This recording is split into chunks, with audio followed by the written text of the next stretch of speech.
This is Photographing the West podcast, the podcast for people who love to explore the western highways and byways while photographing the landscape and wildlife. And now here's your host, Kirby Flanagan. Hello, and welcome to episode number 59 of the Photographing the West podcast. This episode is brought to you by PhotoTees, designer of beautiful and unique wearable nature and wildlife art. Back today is world-renowned wildlife photographer Jim Zuckerman for a discussion of the challenges of wildlife photography. Welcome back, Jim. Thanks very much for having me. So, lots of challenges with wildlife photography for sure. One of the first challenges for anyone wanting to get into wildlife photography is figuring out what gear to buy. And with mirrorless now, it's an even more complex decision. So what are your thoughts about the best system for wildlife photography and the best lenses? Well, as you noted, it's a complex decision. There's so many things out there. The mirrorless factor does make you rethink your whole decision-making process. I need to lighten my load because as I've gotten older, I have back issues because I've carried heavy camera stuff for all my life. So I've been looking very closely at the development of the mirrorless systems. Canon is coming out later this year with a professional mirrorless camera, and I'm waiting to see what they offer. I hope I'm not disappointed. So often these camera companies, make baby steps and don't come up with something that's earth-shattering that you have to have. So I'm hoping that they really understand what wildlife shooters need. Number one, that will make or break a decision for me is the frame rate. When I used to shoot with a Canon 5D Mark III, it has 6 frames a second, and it's just not fast enough for birds in flight or for any kind of wildlife action. You miss too much of the nuances that goes on. So I jumped to 10 frames a second with the 7D Mark II. That was way too noisy. So now I have the 1DX Mark II, which is a heavy camera. It's probably the heaviest camera I've owned. So instead of going lighter, I went heavier, but I went that way because of the 14 frames per second. Now, Sony's A9 camera has 20, and a very big difference between the mirrorless and the cameras with the DSLRs with the mirrors is that a mirrorless, especially the A9, at 20 frames a second, there's no blackout. In other words, you don't see the mirror go up and down. That's a big deal. It makes it much, much easier to follow a moving subject. The disadvantage for me being a Canon shooter my whole life, or it's the same true for a Nikon shooter, you go to a Fuji or a Sony or an Olympus and the whole system is different. All the menus are different. You have to relearn everything, and it's not just a matter of relearning it. You have to be very fast and make changes very quickly. So it's awkward. And one of the main things that's dissuaded me so far from switching is that whole menu issue. Another is that I'm used to seeing through the lens optically. With a mirrorless camera, you're seeing it digitally, and the viewfinder isn't as, for lack of a better word, pretty. It's too contrasty. The highlights tend to blow out very fast. And it can be difficult to assess whether you have a good exposure, even though you can see the exposure change as you move your settings. So I guess the bottom line is there's no perfect camera. You want bits and pieces of all of them, and they don't seem to give you that. For sure. I'm sticking with my 1DX Mark II until the fall when I see what Canon comes out with. If it's a revolutionary breakthrough, and I heard it's supposed to be somewhere around 70 megapixels. The system I have now is 20.8. So in cropping on a small bird, it doesn't hold up. 70 megapixels definitely would. But the question is, if it's that high in terms of megapixel count, what kind of frame rate are they going to have? If they give me 8 frames, which would be phenomenal at 70 megs, 8 frames is just not fast enough for a bird in flight, especially small birds where their wings go so fast. So I'll just have to see. If everything is great on the new mirrorless Canon camera, except the frame rate, would I compromise? I don't know. Maybe I'd keep the 1DX Mark II for birds in flight and the other for everything else. I just hope Canon is not going to be disappointing. And also people talk a lot about the weight difference. Mirrorless cameras are small and lighter, but the long lenses are still heavy. So maybe you save a couple of pounds in the overall backpack, but that's not that much. And in addition, mirrorless cameras tend to be smaller, so people with larger hands don't get a good grip on it. It's just not comfortable. Now, my hands aren't super large, but I'm used to holding a beefy camera, and I like that feel. So sometimes they give you an extra little grip you can buy to make the camera seem bigger. So again, all these things are up in the air at the moment, and if Canon's release later this year is disappointing, then I will probably still keep what I have and wait for the next one. So those are my thoughts.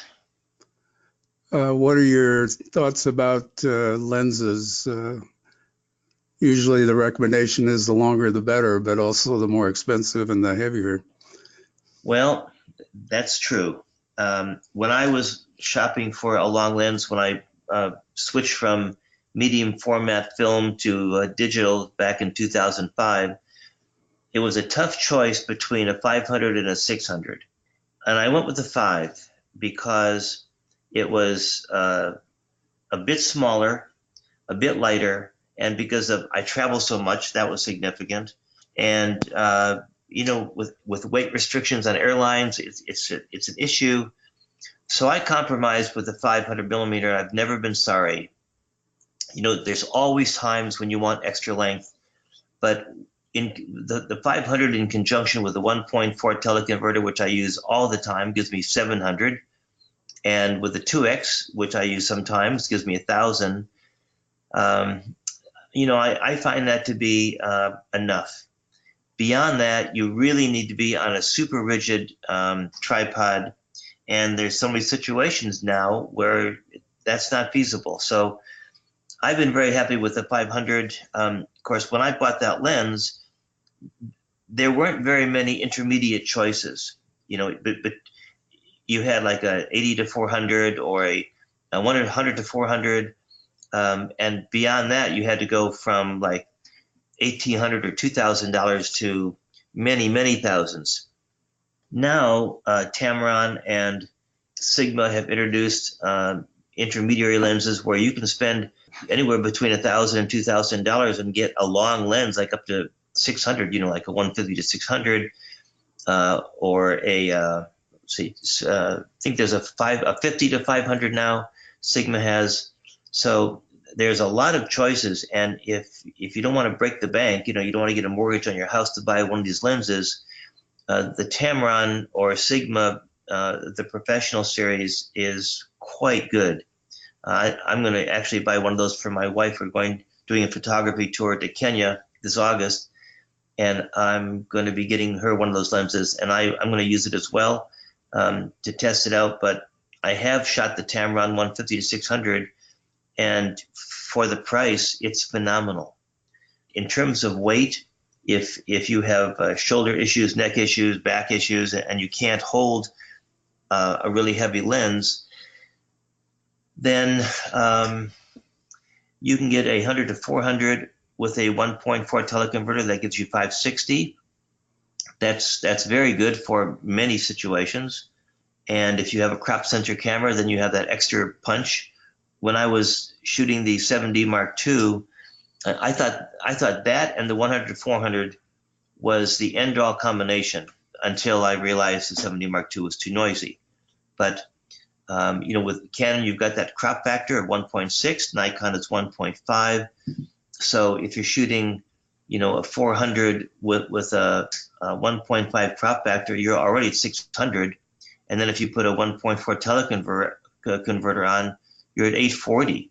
If money and weight are issues, the crop sensor And the 400 millimeter focal length along with the 1.4 gives you really everything you're going to want. So adding that teleconverter, what does that do to autofocus? Well, that's a good question. Earlier cameras and still some models will autofocus if your maximum aperture is 5.6 or larger. Let's say you have an f4 lens and you put a 2x teleconverter on, you're losing 2 stops, so that f4 goes to f8, then you'll lose autofocus on those models. With the 1.4, that's only a 1 f-stop loss, and that goes to 5.6, and you've got your autofocus. Some of the newer models will allow you to autofocus down to f8, and so that solves a problem unless your telephoto, its maximum aperture is 5.6, and you put a 2x on there, and now you're at f11, then you'll lose it. Depends on your camera model and what the maximum aperture it requires for autofocus is. Going back to the Sigma and the Tamron for a minute, the older versions of those had really slow autofocus and tended to hunt quite a bit, in my experience anyway. Is that any better on the newer models? Do you know? Yeah, it's supposed to be better. I've read about it, and articles I read say that it's better. I've not tested it personally, but I am, like I said, going to be getting my wife one. Super fast autofocus is only needed for, in terms of wildlife, running animals or flying birds. But I can tell you that focusing on a flying bird is among the hardest things to do in nature photography, no matter what camera you have. Agreed. Well, another challenge is getting your gear to where you're going, and airlines certainly make that a challenge, and more so every day, it seems. Do you have any tips or secrets for getting your camera gear aboard and staying under the weight limits? Yeah, I do. I have developed a number of strategies, and just 2 weeks ago, I was coming back from Norway, and they threw me a new curve. I had always been under the impression that your carry-ons, when they limit the weight to like 7 or 8 kilos, like 15, 16 pounds, that was per piece. Well, I get onto Norwegian Air, and they gave you 10 kilos, but that was for everything you're carrying on. The restrictions get tighter and tighter all the time. I think there's a vast airline conspiracy against photographers. The number one secret is you have to distribute the weight of your gear. If you're bringing safari kind of equipment with your 500 or 600 and other lenses and 2 bodies, if they weigh your stuff, and by the way, so far, the American carriers, Delta, United, and American, don't do this. They don't weigh your carry-ons. But many of the international carriers do. Lufthansa does, TAP Portugal, Norwegian, Emirates, a whole bunch of them, and more. And so since I fly internationally so much, even though you may book your flight with United, the last leg can be on Lufthansa, and so you'll be in trouble. So the number one thing that you have to do is get a photo vest with large pockets. And it's been my experience that they never weigh what you wear. They don't wear a jacket, they don't wear a vest. And so, you don't want to have a 500 or 600 millimeters sticking out of a pocket. But your wide angles, your camera bodies with the lenses taken off can fit into all those pockets. I even now take off my L bracket just to make my camera smaller so it fits down into the pocket. And you distribute this weight before you go to the ticket counter, before you check in. So then if they weigh your backpack, it's super light because there's basically nothing in it. You could put a couple of small wide angle lenses in it, and then it weighs, 5-6 pounds, no problem, because all the other stuff is in your pockets. And if you're going to a cold climate, you can add onto, a parka with the nice big pockets so you can put some stuff in there. And so that's how I get around this, and it's worked very well. But the key is getting a photo vest with large pockets, and then when you go through the security people, they're not looking for weight. So if you have all those lenses in your photo vest, you just take it off, put it in a tray, it goes through, and then after you give your ticket to the ground personnel just before you board, then you can put yourself back together. All the lenses back in the backpack and then up in the overhead. That's what I've been doing. Wow. I know. I hate to play these games and I hate to circumvent their rules, but for decades, they never asked about the weight of your carry-ons. You just put it up there and it wasn't an issue. And so suddenly all these new rules come down and I don't see a reason for them. One flight attendant said to me, well, if there's turbulence and the overhead compartments open up and things fall out, they could hurt people. Well, there's a very simple solution to that. You make latches that won't unlock. Yeah. But no, they inconvenience everybody. And of course, if you're checking in and you're 2 kilos overweight, you hold up the whole line because you've got to redistribute stuff and you can't check your camera stuff. The issue with checking camera stuff is not damage, because anybody can buy, a nuclear bomb proof check-in case. Pelican makes them and so on. But the problem is, if you're going to Nairobi for a safari in Kenya and your camera bag ends up in Dubai or Johannesburg, and by the time the airlines finds it and gets it to you, if they get it to you when you're out in the bush, you could be halfway through your safari with no cameras. That's the problem. And so they just don't consider that at all. And so you have to protect yourself. I mean, you're really protecting your investment in a photography tour or a major expensive tour. And you don't want it ruined because of these stupid rules. Right. Yeah, for sure. Well, another challenge is photographing wildlife in low light around sunrise or sunset. How do you deal with that? Well, that's one of the biggest problems, because wildlife is active early and late in the day, and light is low. So in the last number of years, there's been a lot of technological advances in software and hardware, and one of the biggest innovations is Neat Image. It's NEAT image software. It eliminates noise without losing any sharpness in the picture, and that's become my secret weapon. I know Topaz is coming out with.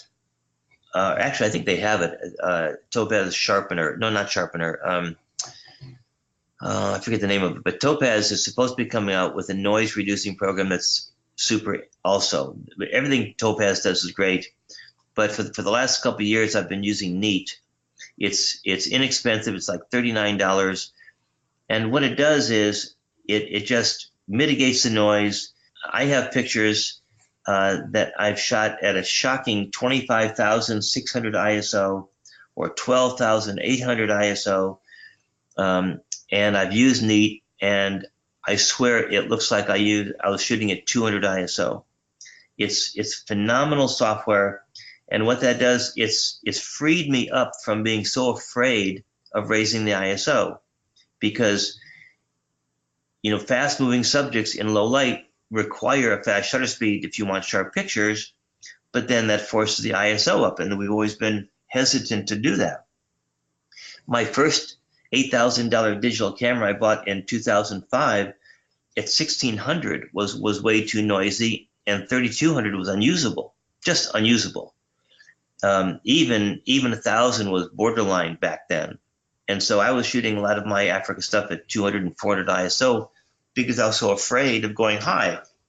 But now with the better cameras like my 1DX Mark II, I'm very comfortable with using at 3200, 6400, especially with the ability to mitigate the noise with Neat. And so that's how I do it. I have a good camera that can handle high ISOs in combination with the noise reducing software, and I don't sweat it anymore. I know I can get my picture sharp. In low light, you have to sacrifice a small aperture, but you have to get your light somehow. Right. Yeah, I'd forgotten about neat image, so that's a good tip. I'll have to check that out. Among the other challenges is that wildlife, especially birds, are always in motion. So what's the best way to keep them in focus? Autofocus has gotten very sophisticated, but also very complex. So what's your approach? Well, first you have to use AI servo or continuous focusing. That's number one. Animals running are pretty easy to keep in focus. They're typically large and take up a big part of the frame. It's the birds that are so hard. If a bird is flying against the sky with a nice clean blue or white or even pale cloudy background, I like to use all my focus points. My thinking, my rationale is that it's often very difficult to keep them in the center of your frame because you have a telephoto and the angle of view is very narrow and they fly very fast. And so they typically go off center very easily. And so if you have all your focus points selected, then some of those focus points will catch, the wing of the bird and lock onto it. If the birds are flying in front of a forest or any kind of foliage, then that's different. Then I will use a center cluster of focus points, like 4 or 9 points, and just try to keep them in the center. It's really the only thing you can do. If they're flying away from you or toward you, it's easy. It's when they're going left to right or right to left. When you're tracking that kind of motion, that's hard. And if they're going diagonally to you, then you hope the AI focus or the predictive autofocus will keep up with it. Sometimes, if I'm relatively close to a bird, and relatively close to the bird with a 500 millimeter could be 100 feet, and I feel the bird's going to fly toward me, to be honest, I just don't believe that the autofocus system is going to track that bird if it's a fast flying bird. Some birds fly like bullets. They're so fast, and just to keep it in your frame is a challenge, let alone the focus. And so if I can predict the flight path, sometimes I will pre-focus on a spot in front of the bird and let the bird fly into that point, and I start shooting before it gets there, and hopefully 1 or 2 or possibly 3 frames at 14 frames a second can catch it as it goes through that plane of focus. I've done that a number of times and it works. You don't get the whole flight path, but you get at least a couple of guaranteed sharp frames. Yeah, good idea. What happens to the speed of autofocus and the acquisition of autofocus when you use all of those points? People talk about the camera taking time to decide which one to use and slowing down autofocus. Has that been a problem in your experience? Well, it's a good question, and I don't know how to answer it only because things happen so fast. It's just hard to compare this flight sequence with that flight sequence. I haven't noticed that happening with my camera, but that doesn't mean it hasn't happened. I just don't know. Okay, fair enough. I don't know either. I don't have an answer either, but I know that's one of those things that people bring up, and so I've tended to shy away from that. But a friend of mine recommended doing that, so I guess I'm going to have to try it and see how it works on the Nikon system. I do know, or I've heard that if you use a live view, that your autofocus slows down. Yeah. So I don't recommend using live view. And also, I don't know the Nikon system as well as I do Canon, but Canon has these modes, how the subject is moving, if it's moving erratically, if it's moving, where it can be interfered with, let's say, trees or bushes in front of it, do you keep focusing the bird? Do you refocus on the foreground? All these things. And some photographers say, well, this is the best one for that. Well, I just don't know, because it's impossible to do a test, because every flight path of a bird or run of an animal is different, and it can be interfered with different elements or not interfered with at all. So how can you possibly compare? So it's quite complex to try to predict this, and my technique is just not to deal with that at all. I just try to keep my focus points on the subject and as best I can, and lots of times I get it and sometimes I don't. Yeah, I think that's true for all of us. And the more experience you have, the more keepers you get, I guess. But I don't think anybody gets 100% keepers. No, never. So you travel the world year after year, leading workshops and photographing wildlife, among other things. How do you find the best spots, and how can other people find the best spots? Well, I do a lot of visual research. Before the internet, I would collect calendars, buy books on various countries, National Geographic, and I would just make a list of places. When I see a picture, I'd make a list of places that I want to go. But now the internet makes it so easy. If I have never been to a place like Norway or Borneo, I'll just Google Norway best photos and see what comes up. Or if it's a city, Paris best photo vantage points, or best restaurants with a view. And I bring lots of pictures up. You just hit images on Google. I find pictures I like. I find out where they are, and I base my itinerary on that. It's really very simple today. You don't have to buy anything, calendars or books or anything on the country. It's all online, right at your fingertips. I mean, you can even with Google Maps get the GPS coordinates. It's really unbelievable. One of the ebooks I did was the 52 best photo locations in Europe, and after I chose all my locations, I went online, and with Google Earth, I even found the GPS coordinates of a rock I stood on top of to photograph this castle in Portugal. So, yeah, it's pretty amazing what we have at our fingertips now. And so that's how we do it, just a lot of visual research. Okay. But how do you then avoid taking the same shots everybody else is taking? That's a really good question, too. A lot of people have said to me in my photo tours and my online classes and camera clubs I speak to, they'll say, well, everybody's taken that. I want to do something different. That's perfectly fine. But if I've never been to a place, if I had never been to Egypt and I had never photographed the Sphinx with the pyramid right behind, just because 83 million people have already photographed that doesn't mean I'm not going to, because it's a great shot. So I take those too.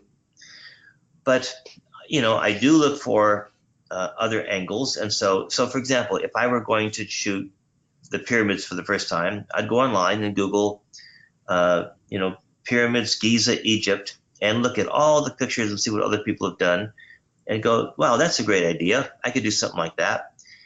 But also, with my Photoshop ability, I can do things that don't exist, or that I can make things ideal if they weren't ideal, like replacing a sky with like a white sky with a beautiful sky. When I was in Egypt a couple years ago, I went to the Sound and Light show and I photographed, and where they position you can't see all three pyramids stacked together. The pictures that you see of them stacked are from like the backside. But where the Sound and Light show is, they're all spread out too far for a good picture of all of them. So I took individual pictures of each pyramid and then combined them like you could see them from the other side of the desert. And then I put the Milky Way behind it. So, I had never seen that done before. And so with my Photoshop ability, I can create realities that are basically unavailable to anyone unless they do what I do, work in Photoshop and have that same kind of vision. So I do both kinds of pictures, pictures that people have taken a million times, and then I have my own vision, my own creativity. Sure. That's a fairly unique approach, I guess, and a lot of work, but it's amazing what you're able to produce doing that, having looked at a lot of your photos. It is amazing what you can do today. And when stock photography was still viable, when you could make a living with it, I doubled my income with my ability to create reality with Photoshop. I'd never seen a tornado. I'd love to, just haven't seen one yet. So I made one digitally, and it became my best-selling picture. And I did this with hundreds and hundreds of images, just making them ideal, the perfect sky, or eliminating power lines and trash, or making faces perfect. It just doubled my income back then. So Photoshop is amazing, and anything you can imagine you can do in Photoshop once you know how to do it. Pretty steep learning curve, though. Well, it is. It took me. I started in Photoshop 2.0, about 1991, and at that time there was nobody to ask. Nobody knew Photoshop. I mean, a handful of people were using it, but I didn't know any, and so I just muddled through it. I approached Photoshop from my experience in the darkroom. For example, I knew how to sandwich slides. I knew how to make high contrast images. I knew how to take a black and white image and give it like a blue tone in the dark. All those were darkroom stuff. And so I said, okay, how do I do this in Photoshop? And I just figured it out. And it took me about 3 weeks of playing, experimenting, hunting for stuff to be able to do pretty much what I wanted. And of course, I always kept learning, and they always kept coming out with new stuff. But it took me 3 weeks of sitting down and learning it. I said, okay, I bought this program, and I'm going to learn it. And that's what I did. So it just takes dedication, patience, perseverance, and the desire to, want to master it. I guess most of us would be happy to master Photoshop in 3 weeks. Well, it was 3 weeks back then, but today there's a million tutorials. There's books on it. There's all kinds of online tutorials on YouTube, and so it's so easy today. The key is you have to keep doing it. If you don't do Photoshop for 4 months and come back to it, you're going to forget how to do stuff. So you have to keep it alive in your brain. Yeah, that's good advice. I've started using Photoshop more lately, and I kind of have done what you are talking about. So when I run into a problem I don't know how to solve, then I look for a video on YouTube that tells you how to do it. And a lot of times that works pretty well. Then you don't sit there scratching your head about why Photoshop isn't doing what you want it to do. Right, exactly. And I do the same thing. I don't know everything about Photoshop. There might be a few people who know everything, but I don't. And so if I come upon an issue that I want to solve, I'll go on YouTube and hunt for it. And chances are it's there. Yep, that's my experience as well. Some of them are better than others, obviously, but Right. you learn to choose your favorites. So one other thing we wanted to talk about was cold weather or winter photography and the challenges it provides even with modern camera systems. So how do you deal with that? Well, shooting in the cold requires attention to two different issues. One is your camera equipment, and one is your clothing. First, the parts of your body that get cold the fastest and that hurt the most are your fingers and toes, and then after that, your ears and your nose. In severe cold, you have to really protect yourself. If it's 30 degrees Fahrenheit above zero, that's cold, but it's not serious. But if you're shooting in -10, -20, -40, then that's very serious, and you really have to protect yourself. Even in the teens, if you're out there for, more than 10, 15 minutes, it gets pretty cold. So let's start with your feet. Many years ago, I was photographing in Ontario, Canada, and it was -45. I was photographing some wolves at at a place, and I had boots that were rated at -40, and my toes got really cold. So I after that experience, I said that's never going to happen to me again. And so I bought boots that are rated for -100. I've never been in -100. The coldest I've been in is -57 with no wind. These boots are phenomenal. My toes have never gotten cold, and I've been in -36. The way boots are rated they're rated for you being in motion, hiking, walking, trekking across the snow field. They assume that you're going to have blood circulating, and that's how they rate their boots. So a -40 rating isn't really good for, in my opinion, beyond 0 or maybe -10. So that's why I got -100. Now they have boots that are rated -148, I think it is. So you get the warmest boots that you can, and you may feel like Godzilla walking in them. When your toes are cold, there's nothing you can do about it except go indoors and take them off and warm your feet up. The chemical heat packets for boots, I find, don't work very well. They're annoying to walk on, and because there's no oxygen flow, they can go out very easily. You can get electric socks, but in cold weather, the batteries are depleted very quickly, and they won't last for probably more than 2 hours. And, that may not be long enough. So I just get super duper heavy duty boots. For your hands, that's a completely different story because you need the manual dexterity in your fingers to operate your camera. So after trying many kinds of very expensive gloves and putting a hand warmer or two in the little pockets that some gloves have, of course the hand warmers are always either on the back of the glove, so the hand warmer warms up the back of your hand or your palm, but that's not where the pain is. The pain is in your fingers. So on my left hand, the left hand that supports the camera, I'll have a glove liner and a good glove and then a mitten over that. So 3 layers for my left hand because I'm not taking the gloves on or off.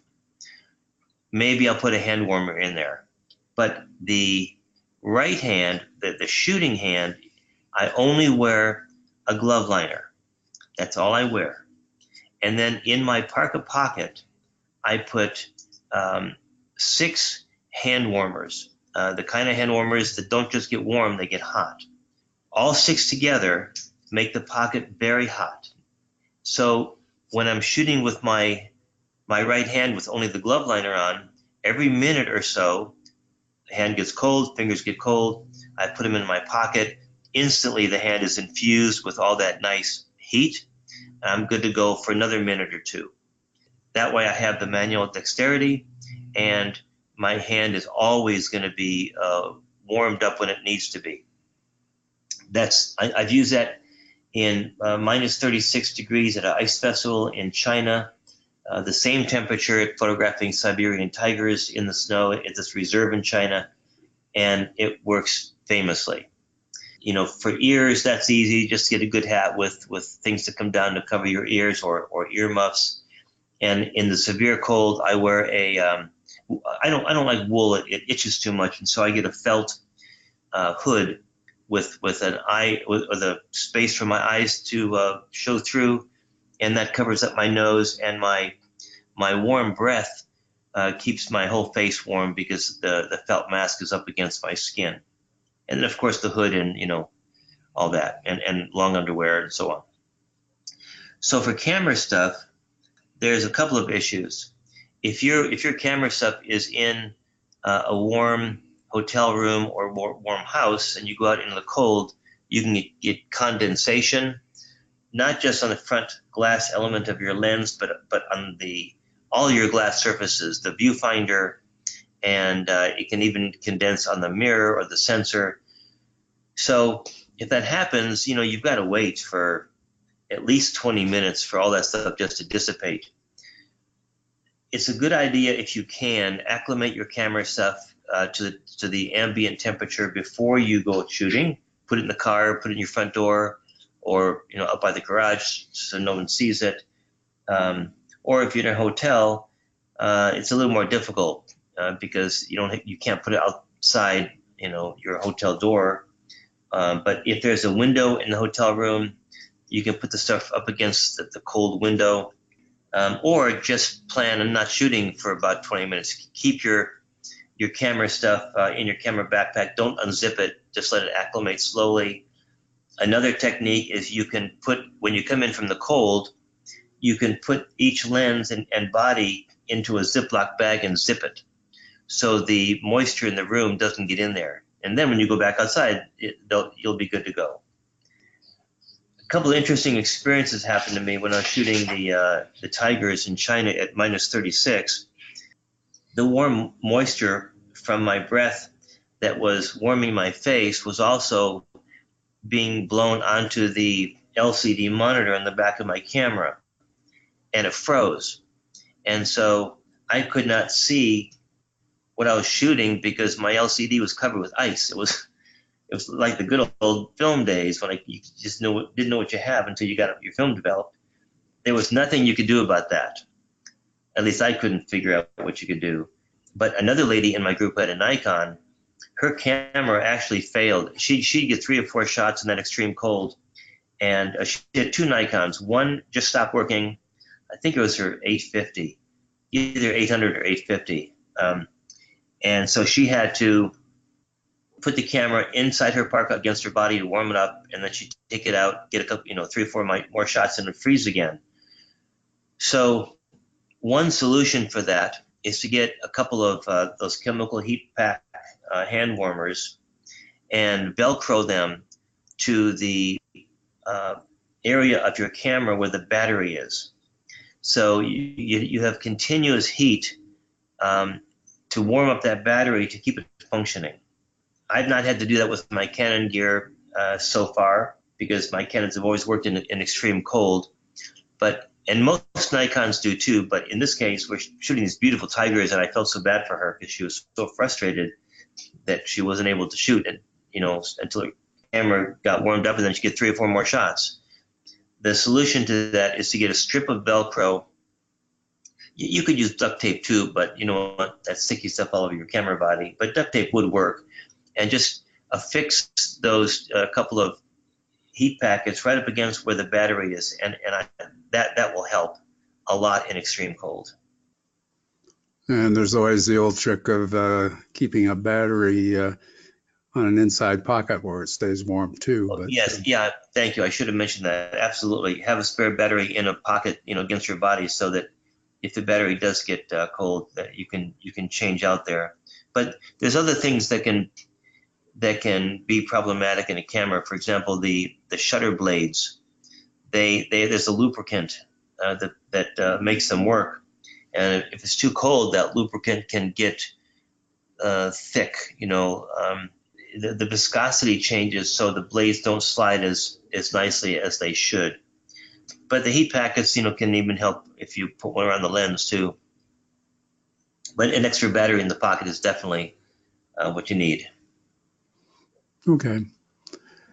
I shoot Nikon, as I mentioned before, and I was out in Yellowstone in -30 to -40 degree temperatures, and really didn't have any problems. So it may depend on the camera body as well. Yeah, I'm sure it does. So, any specific brands that you like for footgear or gloves, especially the liner gloves? No, no, I don't. The boots I have, they're Sorel, Sorel. the ones that are rated for minus 100. I bought them a number of years ago. I assumed they'd still be available, or they may have been replaced by the ones that are rated for minus 148. It's really all about temperature rating, and get the rating much more than you think you're going to need, because that way you will not have cold toes, even when it's really cold. Yeah, good recommendation. What I used was some winter boots, and then I had a pair of the Neos, N-E-O-S, overshoes, which gave you an extra layer, and that seemed to work pretty well tromping around in the snow. So yeah, any kind of extra layer you can put on always helps. Sure. Well, before we go, tell everyone again where they can find you and your work and your workshops.